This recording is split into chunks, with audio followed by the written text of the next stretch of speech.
to get started. So I've just added a clip to my timeline in Premiere Pro, and I'm excited to show you two different ways to crop it. The first method is using the Effects panel.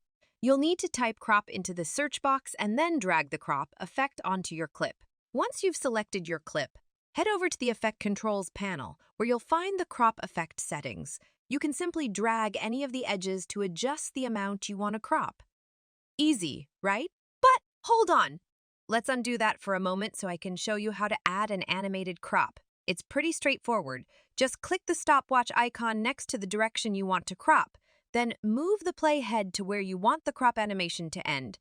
And finally, adjust the crop amount to your liking. You've got yourself an animated crop effect. Isn't that cool? Now here comes the second method, which doesn't even require the crop effect. Instead, head over to the opacity settings in the Effect Controls panel. There, you'll find the freeform pen tool. Don't forget to zoom out of your preview to about 10 for a better view.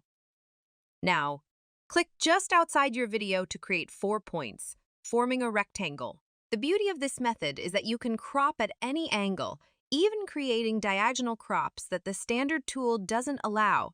It gives you so much freedom to get creative with your cropping. And that's a wrap for this tutorial. I hope you found it helpful and that you'll experiment with these crop techniques in your own projects.